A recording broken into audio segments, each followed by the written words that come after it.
Hey guys, Mrhappy here, and today I want to do a video about what to do at level 50. A lot of players have been asking me what dungeons they should run, what pieces of gear to get, and just for an overall direction on how to progress once they've hit max level and finish the story. This video will explain some of the concepts players can use to progress into hard mode primals and the binding coils.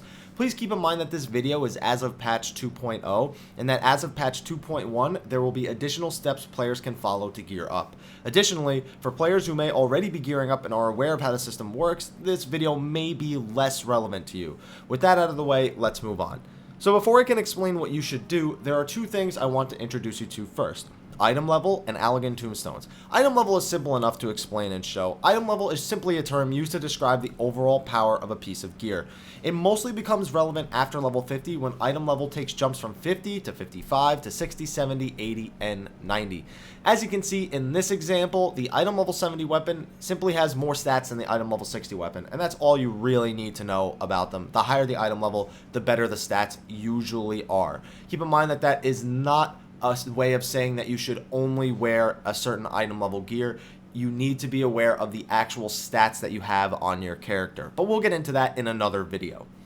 The other thing I want to introduce you is Allegan tombstones. These are points that your character can obtain from dungeons that can be spent to buy new gear. They are tracked in the currency tab on your character menu, as you can see here. And once here, you'll notice there are two kinds of tombstones. The first type are Allegan tombstones of philosophy.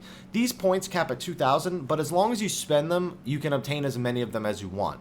You'll start encountering these points in the main story when you do Stone Vigil, and then you'll continue to get them as you do the Castrum Meridianum and the Praetorium. Additionally, other dungeons above level 40, such as Aurum Vale or the Zamiel Darkhold, will reward various amounts, also including the level 50 dungeons, the Wanderer's Palace, Ampedor Keep, and the hard mode primals. However, you will not obtain these points in the binding coils of Bahamut. The second type are Allegan Tombstones of Mythology. You may only obtain up to 300 mythology points per week, and they can be used to purchase more powerful gear than the philosophy points.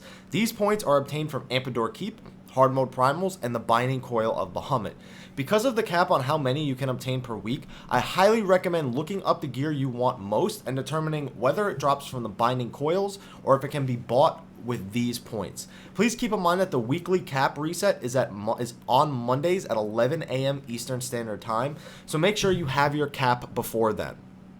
Speaking of buying gear with these points, once you have enough, you can visit Revenant's Toll in Mordona to spend them on many different items. You can choose to buy pieces of what is known as Darklight gear from the Allegan Tombstone of Philosophy vendor for Disciples of War or Magic. You can also buy crafting items with these philosophy points, which can be used to craft item level 70 gear and high level cooking recipes. Or with the mythology points, you can choose to buy your AF2, which is upgraded artifact armor, as well as the hero accessories with the mythology points. Yes, you can also buy accessories with these.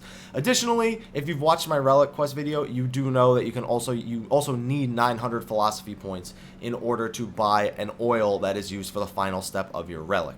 So what should your priority be when you hit 50 actually? That's the real question. That was the whole point of the video. You have two primary goals. One is to obtain as many pieces of Darklight as possible while balancing your stats so that they're most optimal. This means you can spam Castrum Meridianum or Ampedor Keep for the most philosophy points.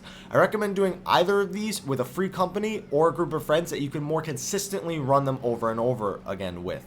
Not only that, but because you might be entering these dungeons for the first time, specifically Ampedor Keep, you really want to be with a group of people who you trust and who you know will help you learn the fights and whatnot. So your other goal should then be to get some mythology points and cap out on your 300 for the week. Save these points and use them on the right items, because if you do use them on the right items, you can really boost your character's effectiveness a lot. Additionally, these points are also gained in Ampedor Keep, hard mode primals, and binding coil, but this just makes Ampedor Keep even more optimal to run. Also, you can obtain item level 55 or 60 gear relatively easily, and this can actually somewhat replace Darklight gear to a degree. Certain pieces may not have accuracy on them when you want them, or some pieces may have skill speed when you want determination, or things like that, just to move around your stats a little bit. Item level 55 gear can be bought, crafted, or gotten from Wanderer's Palace, the dungeon. If you would like to do that first, you can kind of just run right into Ampedor Keep. But if you want to see Wanderer's Palace anyway, you can do it and get some item level 55 gear. Item level 60 gear can be obtained from bosses and treasure coffers in Ampedore Keep. Again, making it a great dungeon to farm. Trust me, you'll be in there so much as it is, you'll probably get plenty of item level 60 gear anyway. So after you've gotten a couple of pieces of Darklight, I'd recommend you try your hand at the hard mode, Ifrit, and Garuda Fights. These fights are not super gear intensive, so some AF artifact gear, plus some Darklight should be enough if you know the mechanics, plus anything you may have picked up in Ampedore Keep. Doing these fights to get a new weapon for yourself will make your life a whole lot easier for your next quest.